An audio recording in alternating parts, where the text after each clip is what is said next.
A Promised Land, Part 1, Chapter 2. Michelle Lavon Robinson was already practicing law when we met. She was 25 years old and an associate at Sydney and Austin, the Chicago-based firm where I worked the summer after going my first year of law school. She was tall, beautiful, funny, outgoing, generous, and wickedly smart, and I was smitten almost from the second I saw her. She had been assigned by the firm to look out for me, to make sure I knew where the office photocopier was, and that I generally felt welcome. That was also meant we go out for lunches together, which allowed us to sit and talk, at first about our jobs, and eventually about everything else. Over the course of the next couple of years, during school breaks and when Michelle came to Harvard as part of the Sidley recruiting team, the two of us went out to dinner and took long walks along the Charles River, talking about movies and family and places in the world we wanted to see. When her father unexpectedly died of complications arising from multiple sclerosis, I flew out to be with her, and she comforted me when I learned that Gramps had advanced prostate cancer. In other words, we became friends as well as lovers, and as my law school graduation approached, we gingerly circled around the prospect of a life together. Once, I took her to an organizing workshop I was conducting, a favor for a friend who had run a community center on the south side. The participants were mostly single moms, some on welfare, few with any marketable skills.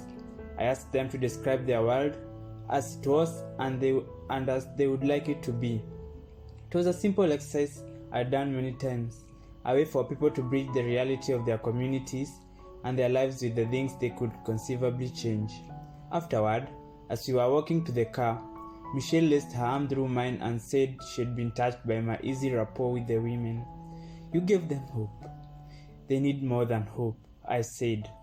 I tried to explain to her the conflict that I was feeling, between working for change within the system and pushing against it, wanting to lead but wanting to empower people to make change for themselves, wanting to be in politics but not of it. Michelle looked at me, the world as it is, and the world as it should be, she said softly. Something like that. Michelle was an original. I knew nobody quite like her, and although it had not happened yet, I was starting to think I might ask her to marry me. For Michelle, marriage was a given, the organic next step in a relationship as serious as ours. For me, someone who had grown up with a mother whose marriages didn't last, the need to formalize our relationship had always felt less pressing. Not only that, but in those early years of our courtship, our arguments could be fierce. As cocksure as I could be, she never gave ground. Her brother Craig, a basketball star at Princeton, who had worked in investment banking before getting into coaching, used to joke that the family didn't like Michelle. Miche, they called her. Would ever get married because she was too tough. No guy could keep up with her. The weird thing was, I liked that about her, how she constantly challenged me and kept me honest. And what was Michelle thinking? I imagined her just before we met, very much the young professional, tailored and crisp, focused on her career and doing things the way they are supposed to be done, with no time for nonsense. And then this strange guy from Hawaii with a scruffy wardrobe and crazy dreams wanders into her life. That was part of my appeal. She would tell me how different I was from the guys she had grown up with, the men she had dated, different even from her own father, whom she adored, a man who had never finished community college, who had been struck by MS in his early 30s, but who had never complained and had gone to work every single day and made all of Michelle's dance recitals and Craig's basketball games, and was always present for his family, truly his pride and joy. Life with me promised Michelle something else. Those things that she saw she had missed as a child: adventure, travel, a breaking of constraints, just as her roots in Chicago, her big extended family, her common sense, her desire to be a good mom above all else, proved an anchor that had been missing for much of my youth. We didn't just love each other and make each other laugh and share the same basic values. There was symmetry there, the way we complemented each other. We could have each other's back. guard each other's blind spots. We could be a team. Of course, that was another way of saying we were very different, in experience and in temperament. For Michelle, the road to the good life was narrow and full of hazards.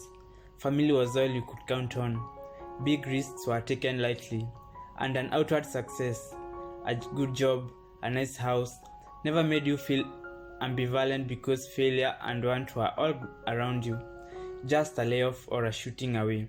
Michelle never worried about selling out, because growing up on the south side meant you are always at some level an outsider. In her mind, the roadblocks to making it were plenty clear.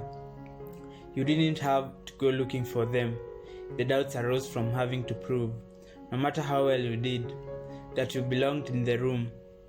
Prove it not just to those who doubted you, but to yourself.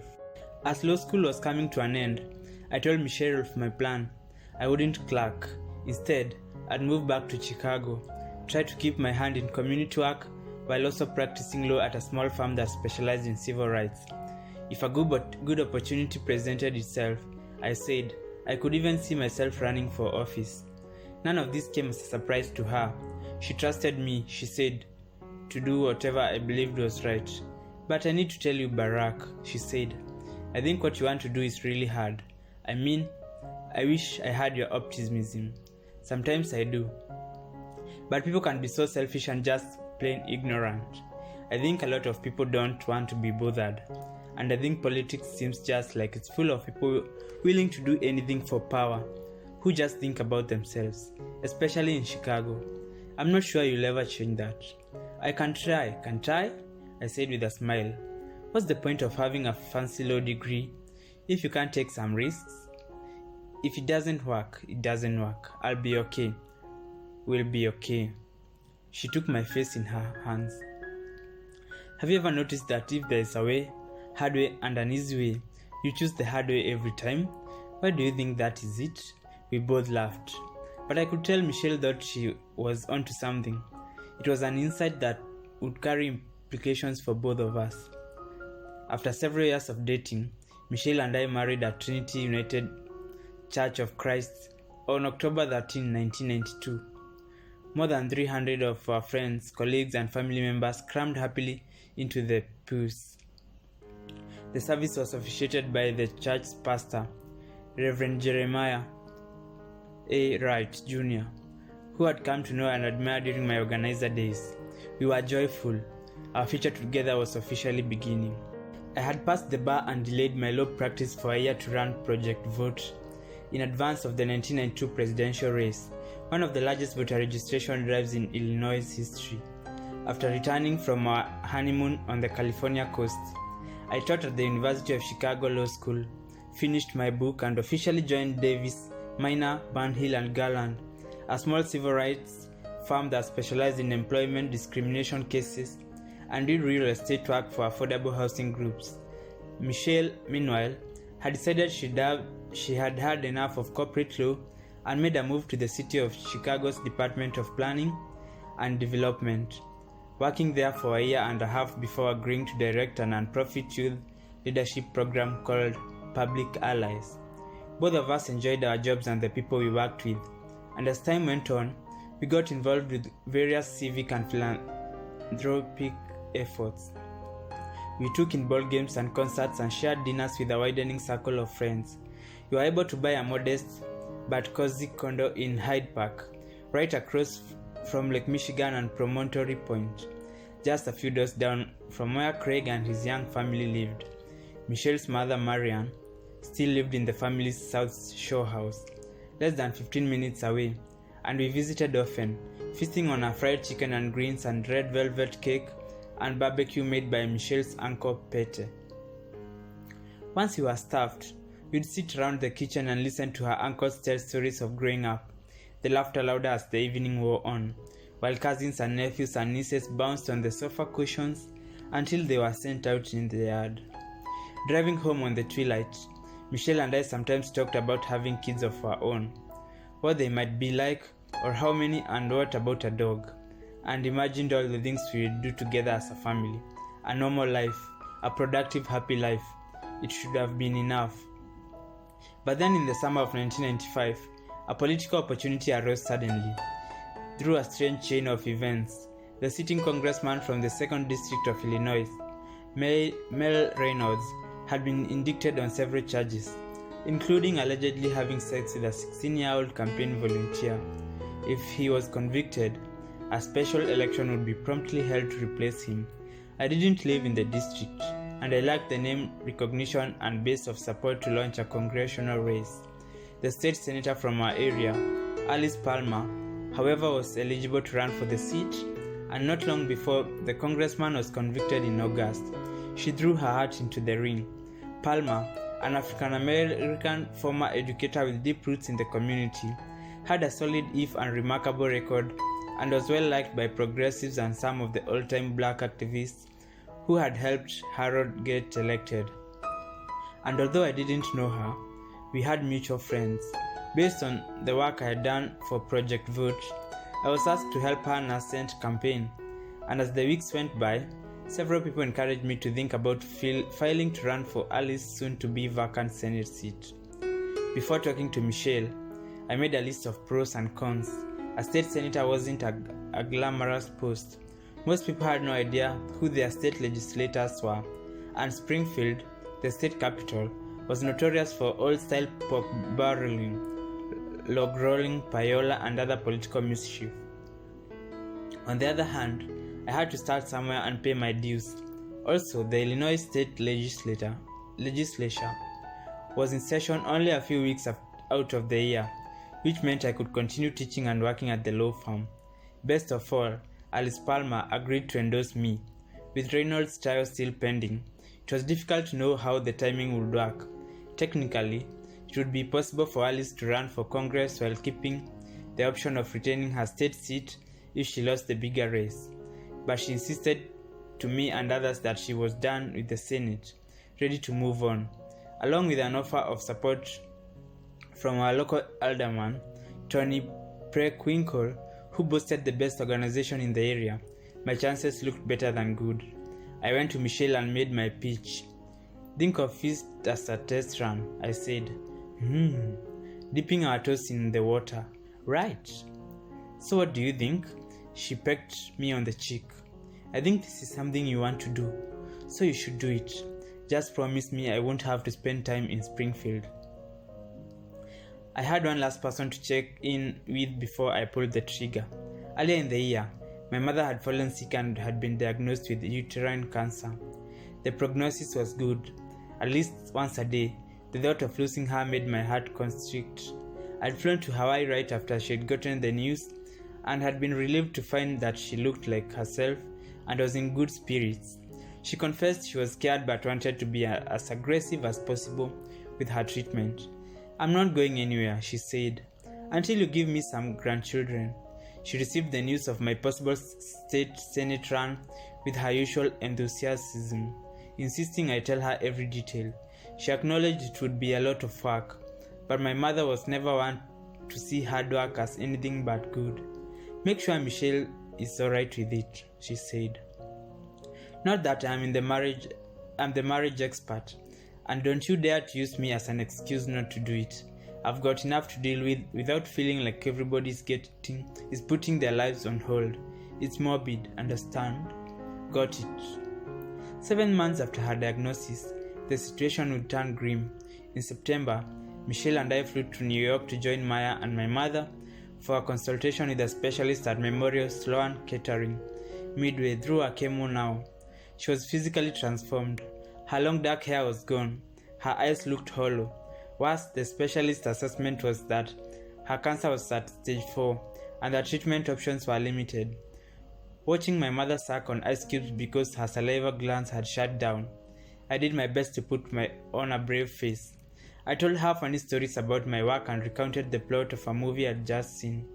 We laughed as Maya, 9 years younger than me and then studying at New York University, reminded me what a bossy big brother I had been.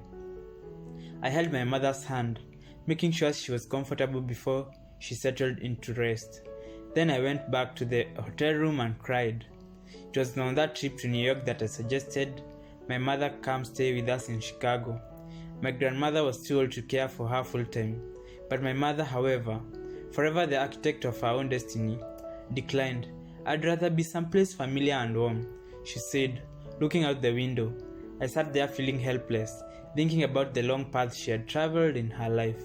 How unexpected each step along the way must have been, so full of happy accidents.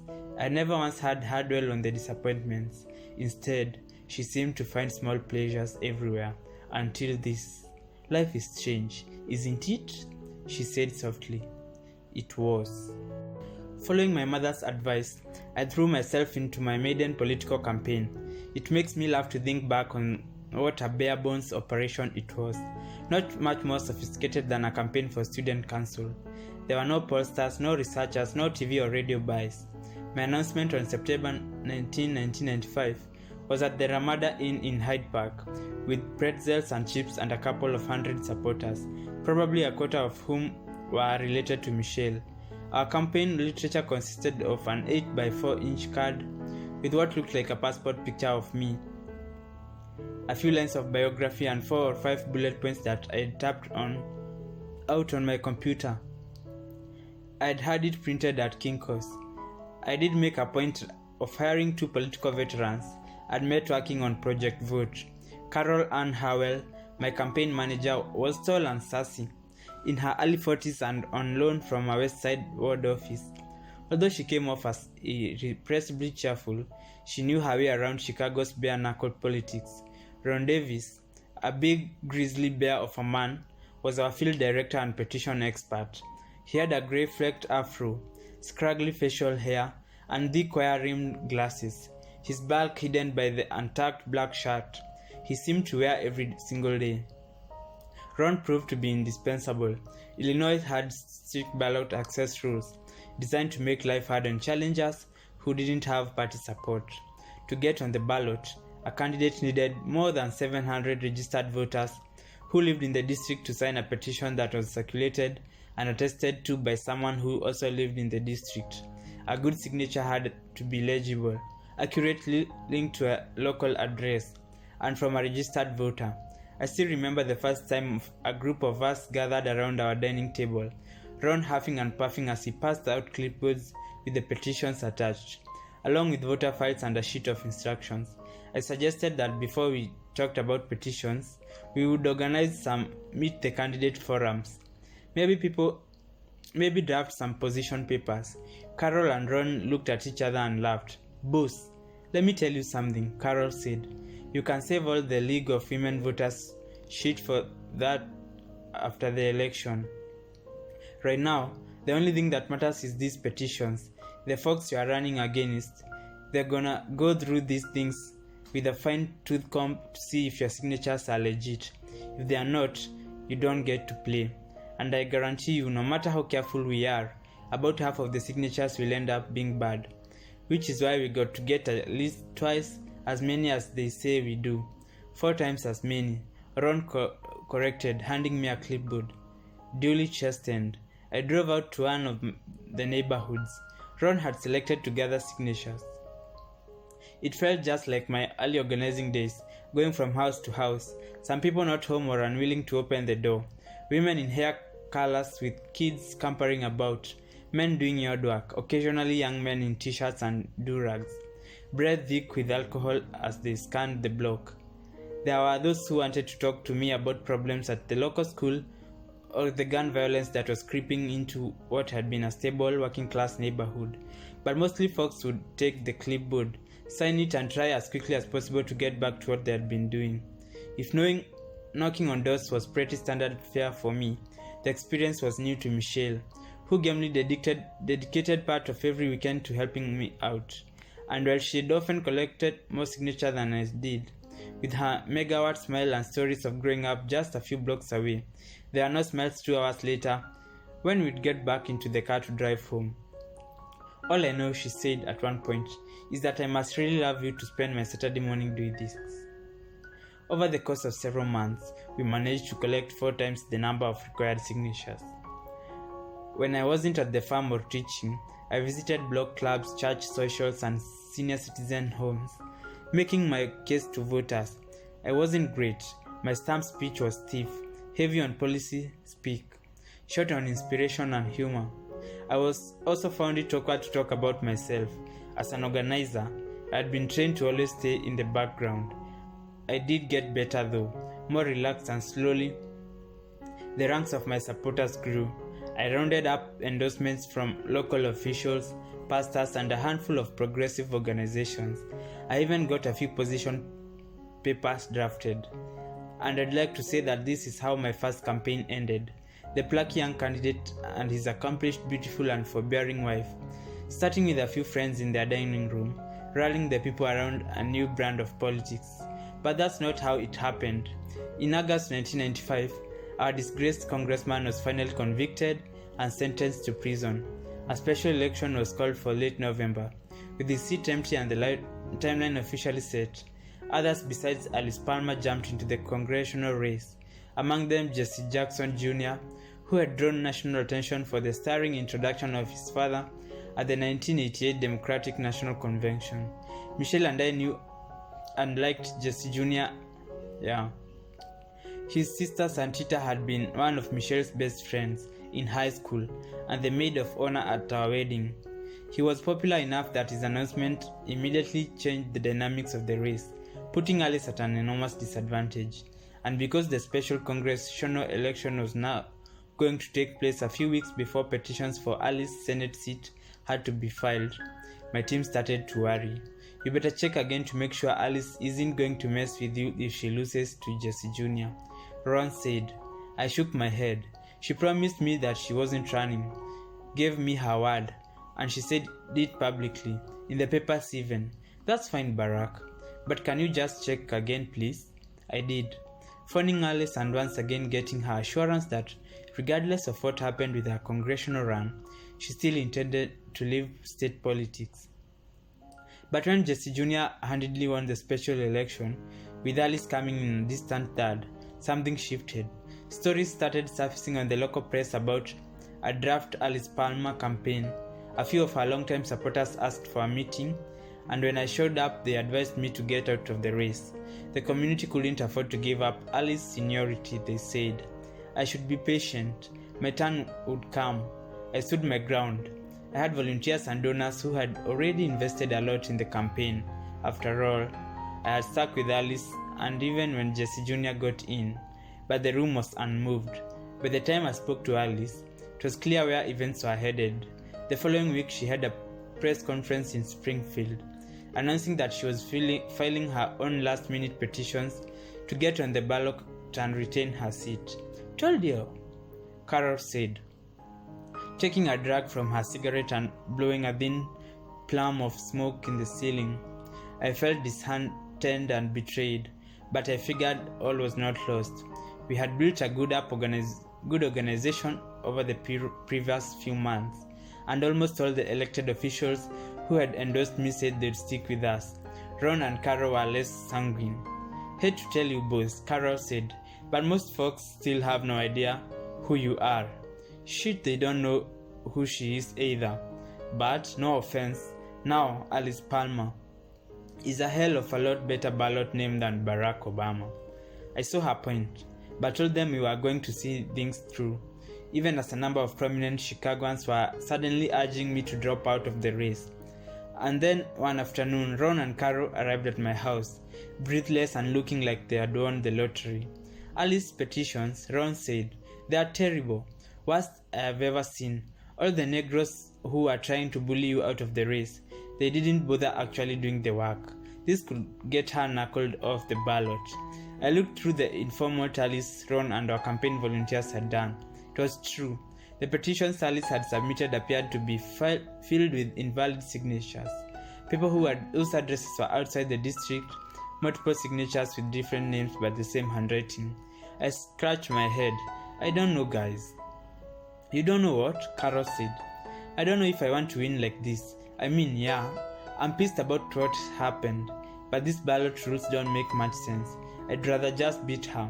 Carol pulled back, her jaw tightening. This woman gave you her word, Barack, she said. We have all been busting our asses out here, based on that promise. And now when she tries to screw you, and can't even do that right, You are going to let her get away with it? You don't think they would knock you off in the ballot in a second if they could? She shook her head now. No, Barack, you're a good guy. That's why we believe in you. But if you let this go, you might as well go back to being a professor and a whatnot. Because politics is not for you. You will get chewed up and won't be doing anybody a damn bit of good. I looked at Ron, who said quietly, She's right. I leaned back in my chair and lit a cigarette. I felt suspended in time, trying to decipher what I was feeling in my gut. How much did I want this? I reminded myself what I believed I could get done in office. How hard I was willing to work if I get the chance. Okay, I said finally. Okay, Carol said, her smile returning. Ron gathered up his papers and put them in his bag. It would take a couple of months for the process to play out. But with my decision that day, the race was effectively over. We filed our challenge with the Chicago Board of Elections Commissioners, and when it became clear the board was going to rule in our favor, Alice dropped out. While we were at it, we knocked several other Democrats with bad petitions off the ballot as well. Without a Democratic opponent and with only token Republican opposition, I was on my way to the state Senate. Whatever vision I had for a more noble kind of politics, it would have to wait. I suppose there are useful lessons to draw from that first campaign. I learned to respect the nuts and bolts of politics, the attention to detail required, the daily grind that might prove the difference between winning and losing. It confirmed too what I already knew about myself, that whatever preferences I had for fair play, I didn't like to lose. But the lesson that stayed with me most had nothing to do with campaign mechanics or hardball politics. It had to do with the phone call I received from Maya in Hawaii one day in early November, well before I knew how my race would turn out. She has taken a bad turn, Bar. Maya said. How bad? I think you need to come now. I already knew that my mother's condition had been deteriorating. I had spoken to her just a few days before. Hearing a new level of pain and resignation in her voice, I had booked a flight to Hawaii for the following week. Can she talk? I asked Maya now. I don't think so. She's fading in and out. I hung up the phone and called the airline to reschedule my flight for the first thing in the morning. I called Carol to cancel some campaign events and ran through what needed to be done in my absence. A few hours later, Maya called back. I'm sorry, honey, Mom's gone. She had never regained consciousness, my sister told me. Maya had sat at the hospital bedside, reading out loud from a book of folk tales as our mother slipped away. We held her memory service that week, in the Japanese garden behind the East-West Center at the University of Hawaii. I remembered playing there as a child, my mother sitting in the sun and watching me as I stumbled in the grass, hopped over the rock steps and caught tadpoles in the stream that ran down one side. Afterward, Maya and I drove out on the lookout near Coco Head and scattered her ashes into the sea, the waves crashing against the rocks. And I thought about my mother and sister alone in that hospital room, and me not there, so busy with my grand pursuits. I knew I could never get the moment back. On top of my sorrow, I felt a great shame. Unless you live at the southern tip of Chicago, the quickest route to Springfield is via I-55. During rush hour, heading out of downtown and through the western suburbs, traffic slows to a crawl. But once you get past Joliet, things open up.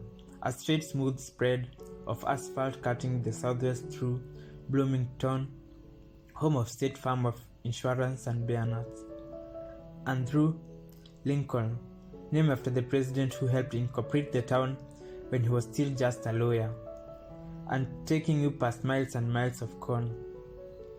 For almost 8 years, I made this drive, usually alone, usually in about 3.5 hours, trekking back and forth to Springfield for a few weeks, in the fall and through much of the winter and early spring, when the Illinois legislature did the bulk of its work.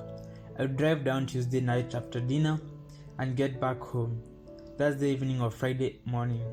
Cell phone service dropped out about an hour outside of Chicago, and the only signals that registered on the dial after that were talk radio and Christian music stations. To stay awake, I listened to audiobooks, the longer the better.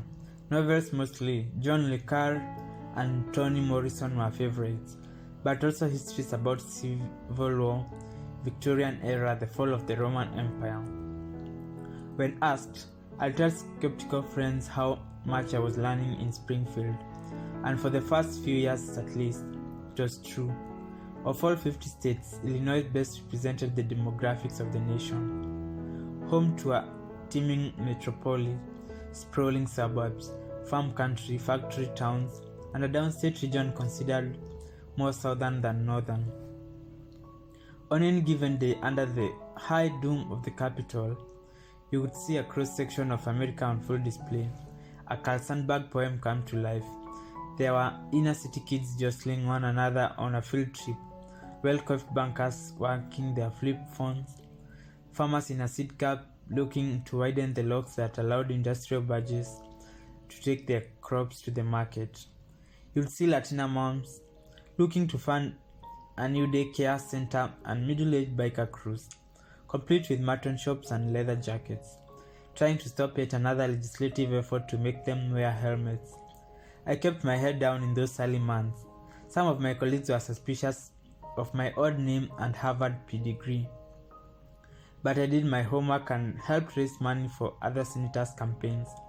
I got to know my fellow legislators and their staffers, not just in their Senate chamber but also on the basketball court and at golf outings and during the weekly bipartisan poker games we organized. With a $2 three-race limit, the room thick with smoke, trash talk, and the slow fizz of yet another beer can being opened. It helped that I already knew the Senate Minority Leader, a hefty black man in his 60s named Emil Jones. He had come up through the ranks of one of the traditional ward organizations under Daley Sr. and represented the district where I had once organized. That's how we first met. I had brought a group of parents to his office, demanding a meeting to get a college prep program funded for area youth. Rather than stiff farmers, he invited us in. You may not know it, he said, but I've been waiting for you all to show up. He explained he'd never had the chance to graduate from college himself. He wanted to make sure more state money was steered to neglected black neighborhoods. I'm gonna leave it up to you to figure out what we need, he told me with a slap on the back as my group left his office. You leave the politics to me. Sure enough, Emil got the program funded, and our friendship carried over to the Senate. He took an odd pride in me and became almost protective of my reformist ways. Even when he badly needed a vote on a deal he was cooking up, getting riverboat gambling licensed in Chicago was a particular obsession. He would never squeeze me if I told him I couldn't do it, though he wasn't above uttering a few choice curses as he charged off to try someone else. Barack's different. He once told a staffer, he's going places. For all my diligence and Emil's goodwill, neither of us could change one stark fact. We were in the minority party.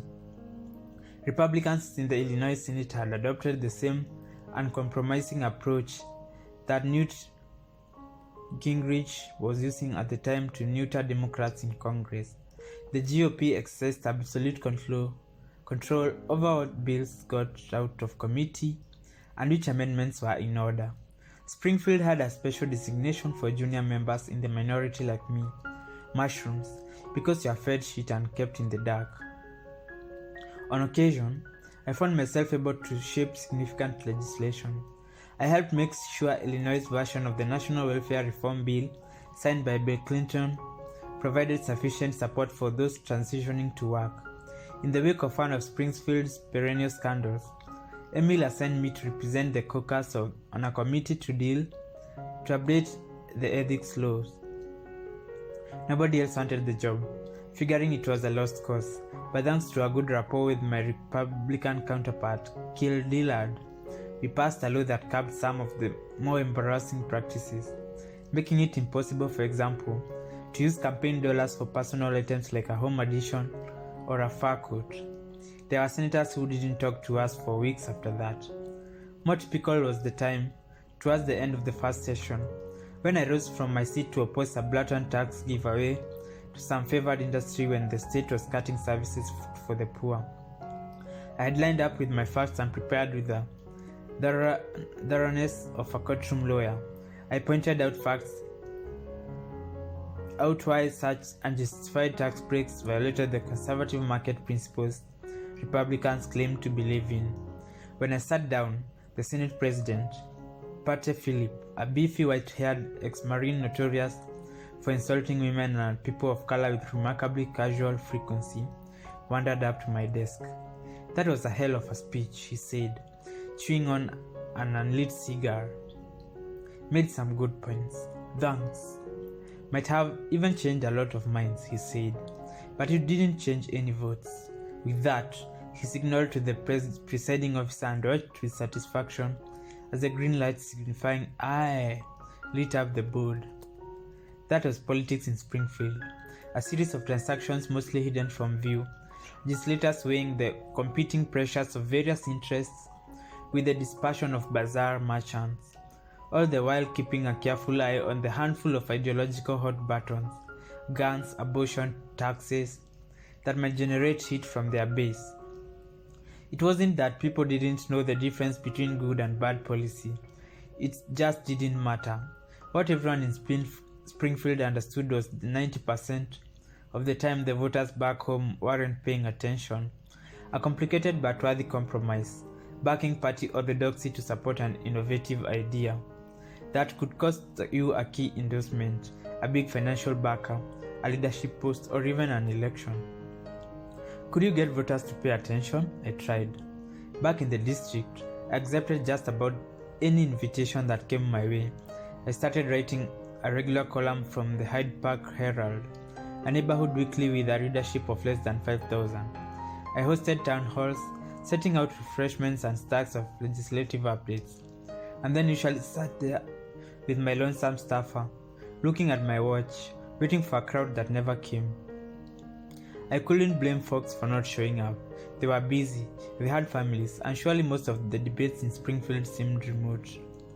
Meanwhile, on a few high-profile issues that my constituents did care about, they probably agreed with me already, since the lines in my district, like those of almost every district in Illinois, had been drawn with surgical precision to ensure one-party dominance. If I wanted more funding for schools in poor neighborhoods, if I wanted more access to primary health care or retaining for laid-off workers, I didn't need to convince my constituents. The people I needed to engage and persuade, they lived somewhere else. By the end of my second session, I could feel the atmosphere of the Capitol weighing on me, the futility of being in the minority, the cynicism of so many of my colleagues worn like a badge of honor. No doubt it showed. One day, while I was standing in the rotunda after a bill I'd introduced went down in flames, a well-meaning lobbyist came up and put his arm around me. "You've got to stop beating your head against the wall, Barack," he said.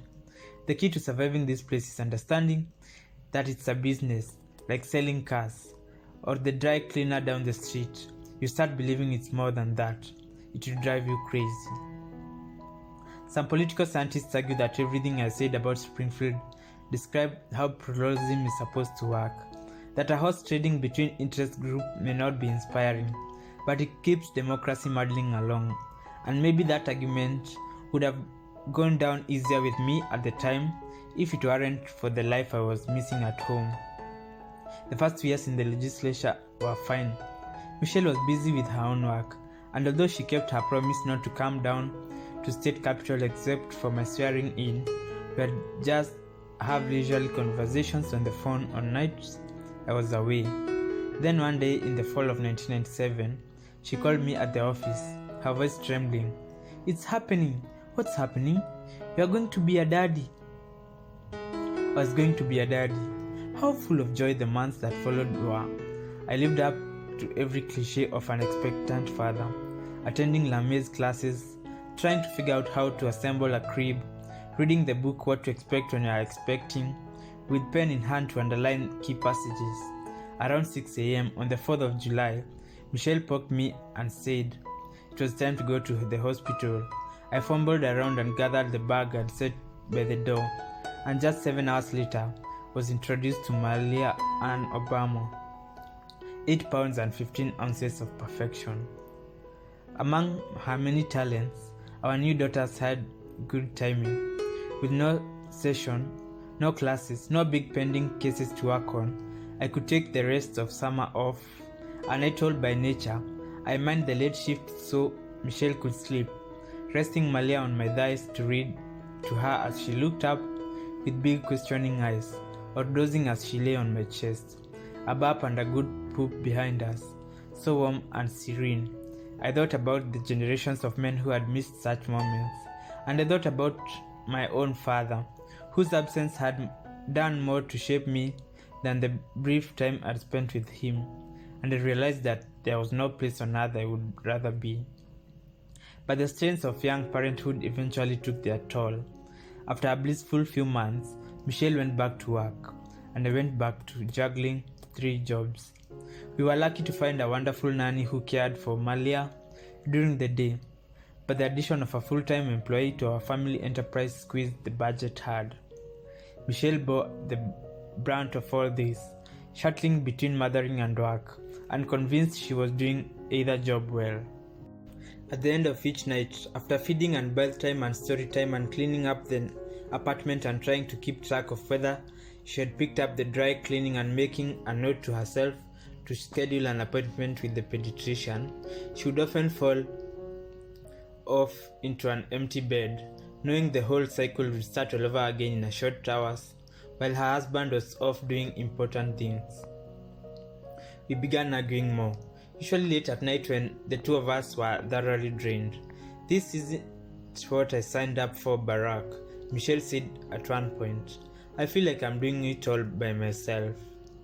I was hurt by that. If I wasn't working, I was home. And if I was home and forgot to clean up the kitchen after dinner, it was because I had to stay up late grading exams or fine-tuning a brief. But even as I mounted my defense, I knew I was falling short. Inside Michelle's anger lay a more difficult truth. I was trying to deliver a lot of things to a lot of different people. I was trying the hard way, just as she had predicted back when our burdens were lighter, our personal responsibilities not so enmeshed. I thought now about the promise I had made to myself and after Malia was born, that my kids would know me, that they would grow up knowing my love for them, feeling that I had always put them first. Sitting in the dim light of our living room, Michelle no longer seemed angry, just sad. "Is it worth it?" she asked. I don't recall what I said in response. I know I couldn't admit to her that I was no longer sure. It's hard, in retrospect, to understand why you did something stupid. I don't mean that small stuff ruining your favorite tie because you tried to eat soup in the car, or throwing up your back because you got talked into playing tackle football on Thanksgiving. I mean dumb choices in the wake of considerable deliberation. Those times when you identify a real problem in your life, analyze it, and then with utter confidence, come up with precisely the wrong answer. That was me running for Congress. After numerous conversations, I had to concede that Michelle was right to question whether the difference I was making in Springfield justified the sacrifice. Rather than lightening my load, though, I went in the opposite direction, deciding I needed to step on the gas and secure a more influential office. Around this time, veteran Congressman Bobby Rush, a former Black Panther, challenged Mayor Daley in the 1999 election and got trounced, doing poorly even in his home district. I threw Rush's campaign had been uninspired, without a rationale other than the vague promise to continue Harold Washington's legacy. If this was how he operated in Congress, I figured I could do better. After taking it over with a few trusted advisors, I had my staff jerry-rig in a house poll to see whether a race against Rush would be viable. Our informal sampling gave us a shot. Using the results, I was able to persuade several of my closest friends to help finance the race. And then, despite warnings from more experienced political hands that Rush was stronger than he looked, and despite Michelle's incredulity that I would somehow think she would feel better with me being in Washington instead of Springfield, I announced my candidacy for congressman from the 1st Congressional District. Almost from the start, the race was a disaster. A few weeks in, the rumblings from the Rush camp began. Obama is an outsider. He's backed by white folks. He's a Harvard elitist. And that name, even he's black. Is he black? Having raised enough money to commission a proper poll, I discovered that Bobby had 90% name recognition in the district and a 70% approval rating, whereas only 11% of voters even knew who I was. Shortly after, Bobby's adult son was tragically shot and killed, eliciting an outpouring of sympathy. I effectively suspended my campaign for a month and watched television coverage of the funeral taking place at my own church, with Reverend Jeremiah Wright presiding. Already on a thin ice at home, I took the family to Hawaii for an abbreviated Christmas break, only to have the governor call a special legislative session to vote on a gun control measure I supported. With 18-month-old Malia sick and unable to fly, I missed the vote and was roundly flayed by the Chicago press. I lost by 30 points. When talking to young people about politics, I sometimes offer this story as an object lesson of what not to do. Usually, I throw in a postscript describing how a few months after my loss, a friend of mine worried that I had fallen into a funk, insisted that I join him at the 2000 Democratic National Convention in LA. "You need to get back on the horse," he said. But when I landed at LAX and tried to rent a car, I was turned out because my American Express card was over its limit. I managed to get myself to the Staples Center, but then learned that the credential of my friend had secured for me didn't allow entry to the convention floor, which left me to helplessly circle the perimeter and watch the festivities around on mountain TV screens. Finally, after an awkward episode later that evening, in which my friend couldn't get me into a party he was attending, I took a cab back to the hotel, slept on the couch on his suit, and flew back to Chicago just as Al Gore was accepting the nomination. It's a funny story, especially in light of where I ultimately ended up. It speaks, I tell my audience, to the unpredictable nature of politics and the necessity for resilience. What I don't mention is my dark mood on that flight back. I was almost 40, broke, coming off a humiliating defeat and with my marriage strained. I felt for perhaps the first time in my life that I had taken a wrong turn, that whatever reservoirs of energy and optimism I thought I had, whatever potential I had always banked on, had been used up on a fool's errand. Worse, I recognized that in running for Congress, I had been driven not by some selfless dream of changing the world, but rather by the need to justify the choices I had made, or to satisfy my ego, or to quell my envy of those who had achieved what I had not. In other words, I had become the very thing that, as a younger man, I had warned myself against. I had become a politician, and not a very good one at that. And that's the end of chapter 2.